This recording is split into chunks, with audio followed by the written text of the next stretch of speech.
Bonjour à tous et bienvenue sur La Retraite à 40 ans, le podcast pour prendre sa vie en main. Chaque dimanche, retrouvez une personne comme vous qui échange sans fil sur ses origines, ses ambitions, ses aspirations, sa relation à l'argent. Je m'appelle Victor Laura, je suis l'expert français du frugalisme et du mouvement FIRE, Financial Independence and Retire Early, indépendance financière et retraite précoce. Retrouvez mon livre La Retraite à 40 ans, c'est possible aux éditions Larousse. Pour rejoindre le mouvement FIRE, c'est sur devenirfrugaliste.com. Il y a une communauté, des workshops et des outils.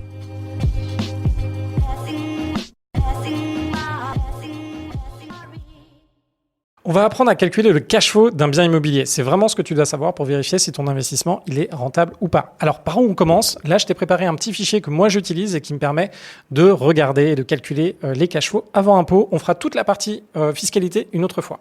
Alors, on commence directement par le prix. Donc, c'est un fichier. On va essayer de calculer quel est le loyer hors charge qui est généré par exemple par notre immeuble. Ça fonctionne exactement de la même façon si c'est une colocation.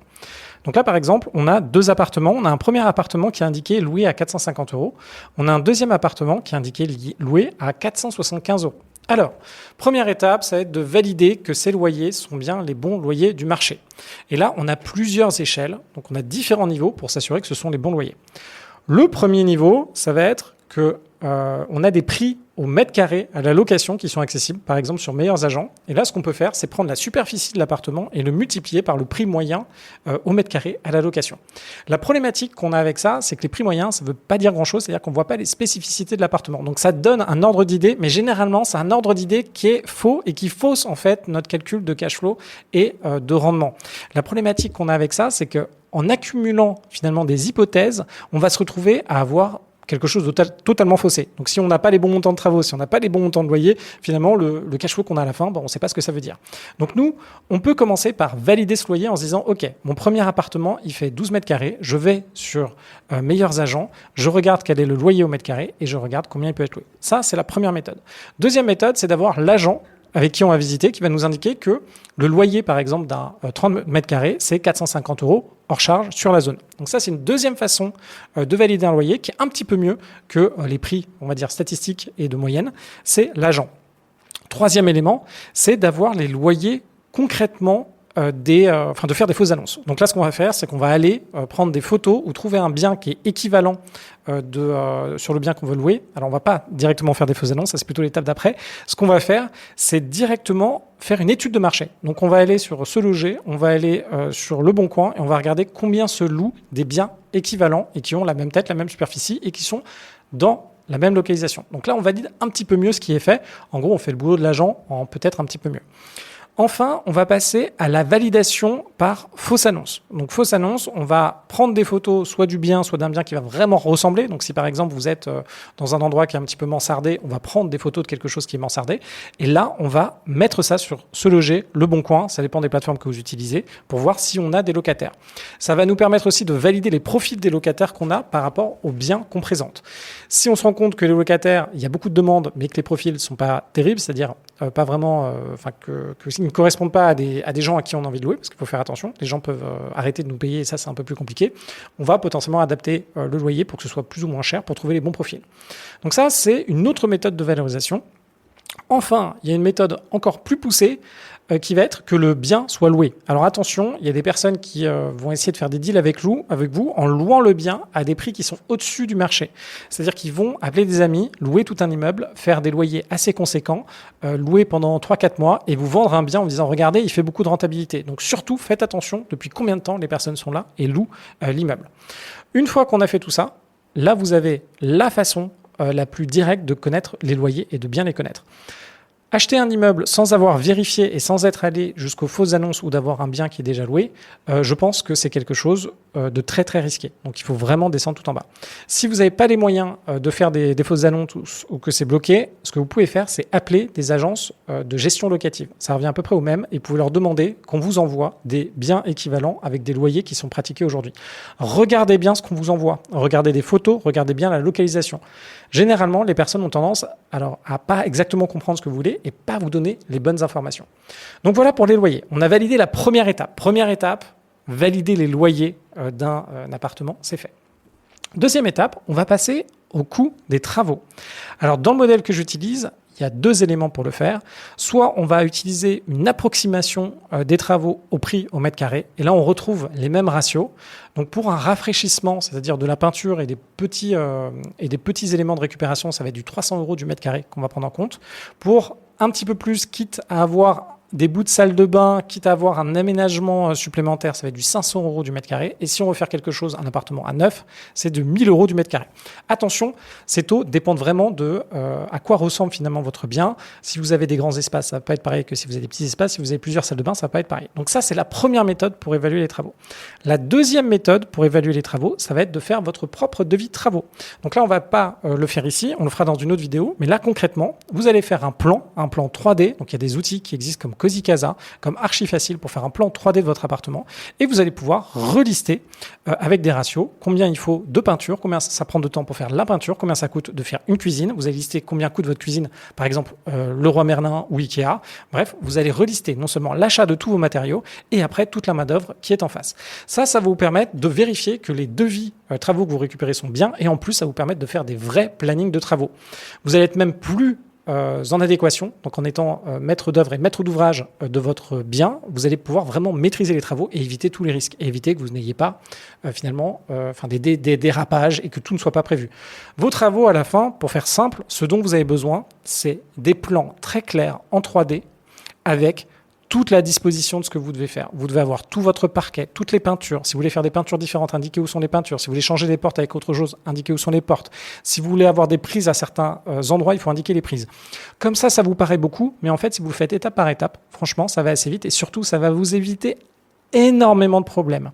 Il y a beaucoup de personnes que je vois qui vont lancer, et d'ailleurs moi ça a été le cas sur mon premier chantier, j'ai lancé un chantier sans préciser où étaient les prises. Du coup l'artisan devait me rappeler tous les 2 jours pour me dire écoutez Victor, où sont les prises, où sont les lampes, où est le plafonnier, combien je mets de spots, etc. Tout n'était pas clair. Si c'est pas clair, vous décalez votre problème au moment du chantier et alors là c'est catastrophique.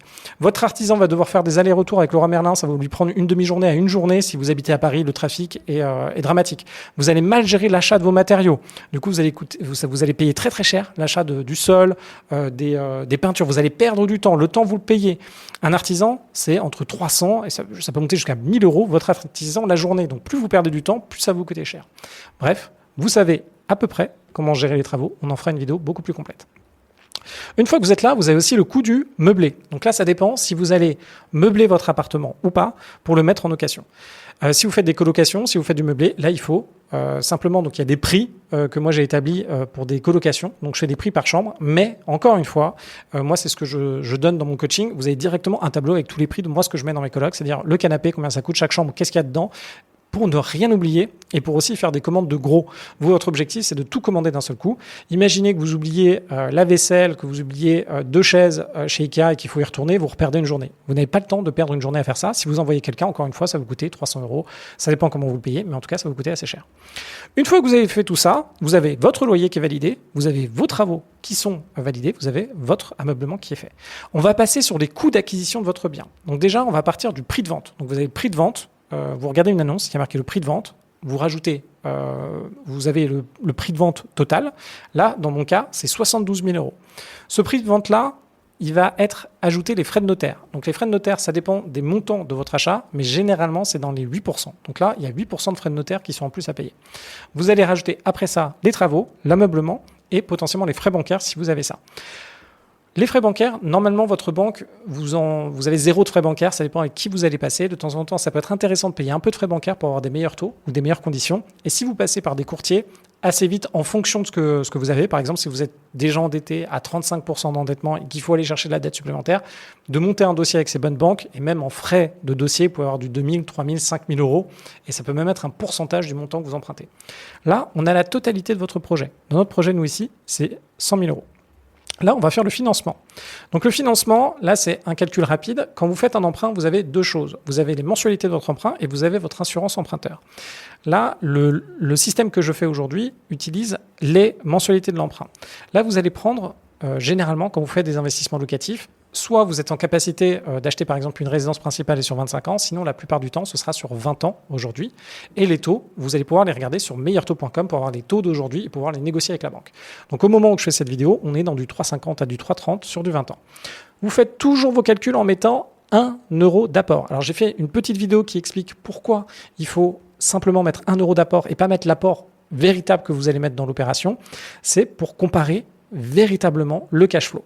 Par exemple, si aujourd'hui vous avez un bien qui est à 100 000 euros, vous mettez 50 000 euros d'apport, vous allez avoir des cash flows à la fin excessivement élevés. D'ailleurs, on peut le faire ici dans notre calcul. Je vais le faire en live. Si on met 1 euro d'apport sur notre bien, là, on a un cash flow à 250 euros.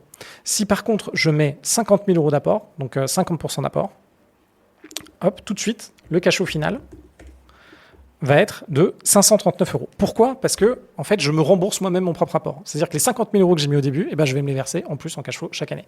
Notre objectif, quand on fait de l'immobilier locatif et quand on fait de l'immobilier, c'est d'avoir un maximum de dettes. En réalité, l'immobilier, en tant que tel et en tant qu'actif, ne rapporte pas tant que ça s'il n'y a pas de dette. Donc, on va chercher à mettre un maximum de dettes sur nos opérations. Une fois, on a une formule qui nous permet, Google Sheet ou Excel, donc c'est moins PMT ici, vous pouvez la voir à l'écran. Cette formule permet de calculer, du coup, quelle va être la mensualité du prêt. En dessous, on a un petit calcul qui permet de calculer les intérêts du prêt. Donc là, c'est pas automatique d'ailleurs. Donc dans le modèle que je vais vous renvoyer, je vais essayer de le faire en automatique.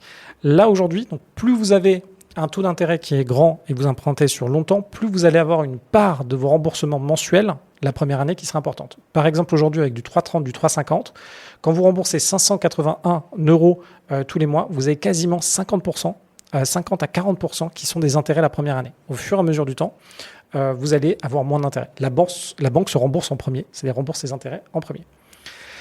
Ensuite, ce qu'on va faire, c'est qu'on va mensualiser finalement toute notre structure. Donc les loyers hors charge qu'on avait tout à l'heure, donc nous on avait 2 apparts, c'était 1 000 euros par mois, 1 050, on va multiplier par 12, ça fait 12 600 €. Une fois qu'on a ça, il y a les charges des locataires que vous allez récupérer et qui va vous permettre de payer les charges qui sont dues par votre locataire. Donc là, on va faire une vidéo sur quelles sont les charges qui sont pour le propriétaire et quelles sont les charges pour le locataire. Et après, vous avez vos loyers, charges comprises. En dessous de ça, on va pouvoir enlever toutes les charges qui sont liées, par exemple, à votre immeuble. Là, on a une estimation de charges courantes qui va être pour entretenir la toiture, qui va être pour faire le ménage, qui va être pour gérer les petits accidents du quotidien de 1 200 € par mois. Donc là, vous avez 100 € par mois de charges. Il y a beaucoup d'immeubles où vous allez être moins de 100 € par mois, x 12. Les entretiens de travaux et rénovations, ça, c'est quelque chose d'assez complexe à utiliser. Pour le moment, on va le mettre à 0. C'est pour vraiment les investisseurs aguerris. Ce qu'on va préférer, nous, quand on va acheter un immeuble, c'est budgéter les travaux à réaliser pour que l'immeuble soit comme neuf au tout début et les emprunter au tout début. Cette ligne, c'est comme si vous achetez un bien qui est déjà occupé, déjà loué et que vous allez le rénover au fur et à mesure du temps. En général, ce qu'il faut comprendre, c'est qu'un bien immobilier, au bout de 15-20 ans, on doit le rénover entièrement, plutôt 20 ans. Ce qui fait qu'on a fait un premier cycle d'investissement. Vous achetez votre immeuble sur 20 ans, au bout de 20 ans, vous allez pouvoir le refinancer pour refaire des travaux ou sinon vous allez pouvoir le céder. C'est un peu comme dans... Moi, ce que j'aime bien, c'est toutes les brasseries. Les brasseries, il y a une notion de rincer une brasserie. Donc, en fait, vous avez votre brasserie, vous faites des travaux pour 1 million d'euros. Pendant 15 ans, en fait, vous pouvez l'exploiter. Vous avez un super bar. Au bout de 15 ans, là, il faut tout redémarrer. Il faut refaire des travaux pour re-être à la mode et re-être généralement aux règles d'usage. Ensuite, vous avez la taxe foncière. N'oubliez pas la taxe foncière, surtout que ça a pris beaucoup de valeur. Généralement, la taxe foncière, alors si vous ne l'avez pas, il faut la demander au propriétaire. Pareil pour les charges courantes, vous pouvez demander au propriétaire d'avoir un extrait à la limite de compte pour avoir ces informations. Taxe foncière, vous la demandez au propriétaire. Si vous ne l'avez pas, une estimation qui est assez bonne aujourd'hui, c'est 1 mois de loyer sur la totalité. L'assurance propriétaire P&O, donc là c'est l'assurance des murs. Donc là généralement vous êtes à du 10 € par bien que vous allez louer, ça dépend ce que vous avez comme type de bien. Les vacances locatives, si vous gérez vraiment bien votre local et et les personnes qui sont dans votre immeuble, vous allez avoir 0 de vacances locatives. Si vous les gérez bien, ça veut dire quoi ? Que vous avez une bonne communication avec eux pour qu'ils vous informent avant s'ils vont rester ou s'ils vont partir. Ensuite, la gestion locative, là on l'a mise à 0, donc c'est vous qui la faites. Ça va vous coûter entre 4 à 12% de votre loyer. Alors, attention, si vous êtes en gestion classique, ce sera un loyer hors charge. Si vous êtes en gestion plutôt de colocation, ce sera avec les charges. Donc, il faut faire attention, regardez bien les types de contrats. Non seulement ça va vous coûter entre 8 et 12%, et ça va vous coûter soit 1, soit 2 loyers quand il y a une permutation de loyer. Attention, il y a des frais supplémentaires. Il y aura pour les DPE, par exemple. Si vous avez besoin de faire des DPE, on va vous facturer les DPE puis une charge dessus. Si vous faites des travaux avec une personne qui fait la gestion locative pour vous, généralement, les travaux vont être un peu surévalués, c'est pour ça. Donc, ils vont prendre entre 20 et 30% de marge dessus. C'est pour ça que il faut que vous sachiez faire des travaux pour bien valider les devis et les négocier. Bref, vous avez tout sur la gestion locative. Là, vous avez l'annuité de l'emprunt. Et enfin, donc, ce qu'on a ici, on a votre loyer hors charge, ici, et on va pouvoir enlever toutes les dépenses annuelles, donc les 9 615 €. Quand vous prenez votre loyer hors charge, donc c'est hors charge locataire, et que vous enlevez toutes les dépenses annuelles, vous avez un résultat annuel de 2 985 €. Et votre résultat annuel, vous le divisez par 12 et ça fait votre cash flow. Alors attention, parce qu'ici, dans notre calcul, on a fait quelque chose pour calculer un cash flow, c'est-à-dire votre excédent de trésorerie, c'est-à-dire combien vous avez à la fin. Si vous êtes pour calculer les impôts, vous n'allez pas pouvoir défalquer de vos revenus les mensualités de votre emprunt en totalité. Vous allez juste pouvoir enlever les intérêts et ça, ce sera dans une prochaine vidéo. Dites-moi si c'est clair. En tout cas, moi, je vous souhaite bonne chance pour vos invests. Si vous voulez venir dans le programme, moi, je vous attends parce que mon programme, il déchire tout. Il est en coaching juste en dessous. On fait des trucs fantastiques. On vous fait faire votre premier invest, que ce soit une colocation ou un immeuble, où on vous fait scale, on vous fait monter à 4-10 millions d'euros. Et en plus, on a plein d'immeubles qu'on source un peu partout en France. Moi, je vous dis à très vite et à plus les FIRE.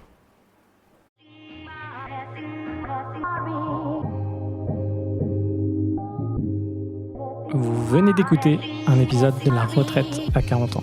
N'hésitez pas à en parler autour de vous, à vous abonner, à rajouter 5 étoiles et à mettre un petit commentaire. Ça nous aide vraiment beaucoup. Pour être informé des nouveautés, rendez-vous sur devenirfrugaliste.com. Une question, je réponds sur LinkedIn, Victor Lora, Lora. Et surtout, n'oubliez pas, vous êtes déjà au top. À très vite.